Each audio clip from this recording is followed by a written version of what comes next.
పేటేరు గ్రామంలోని స్వామి English medium high school వార్షికోత్సవ వేడుకలు శనివారం సాయంత్రం ఘనంగా నిర్వహించారు. విద్యార్థులు ఉన్నత శిఖరాలు చేరుకునేలా ప్రణాళికబద్ధంగా విద్యను అభ్యసించాలని స్వామి కాన్వెంట్ ప్రిన్సిపల్ తెలిపారు. శనివారం సాయంత్రం మండలంలోని పేటేరు గ్రామంలో ఉన్న స్వామి కాన్వెంట్ వార్షికోత్సవ వేడుకలు ఘనంగా నిర్వహించారు.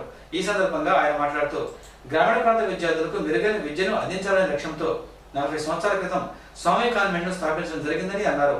అప్పటి నుంచి ఇప్పటి వరకు అనేక మంది విద్యార్థులను ఉన్నత స్థాయికి ఎదిగేలా తీర్చిదిద్దిన ఘనత స్వామి కాన్వెంట్ కు ఉందని అన్నారు.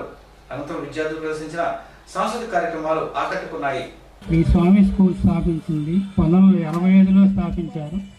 ఇప్పటికి 40 సంవత్సరాలు పూర్తి చేసుకుని యానివర్సరీ సెలబ్రేషన్స్ జరుపుకున్నాము.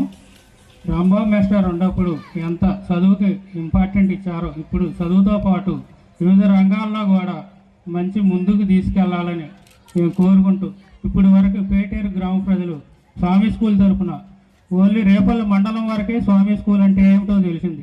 నెక్స్ట్ ఇయర్ మా ఫోకస్ అంతా ప్రపంచంలో కూడా ప్రపంచ స్థాయిలో మా పిల్లలందరినీ ముందడుగులోకి తీసుకెళ్ళాలని, ఒక క్రీడా రంగంలో కాకుండా చదువు రంగంలో, క్రీడా రంగంలో అన్ని రంగాల్లో కూడా వివిధ రకాల కాంపిటేటివ్ ఎగ్జామ్స్లో కానీ కాంపిటేటివ్ వేరే పోటీల్లో కానీ అన్నింటిలో కూడా మా పిల్లలు ముందంజలో తీసుకెళ్ళి ప్రపంచవ్యాప్తంగా స్వామి స్కూల్ అనేది అందరికీ తెలిసేటట్లు చేస్తానని నేను ఈ సభాపూర్వకంగా విన్నవించుకుంటున్నాను. జనసేన పార్టీని గ్రామ స్థాయిలో బలోపేతం చేసే దిశగా పార్టీ శ్రేణులు పనిచేయాలని ఆ పార్టీ ఉమ్మడి గుంటూరు జిల్లా అధ్యక్షులు గాదే వెంకటేశ్వరరావు పిలుపునిచ్చారు.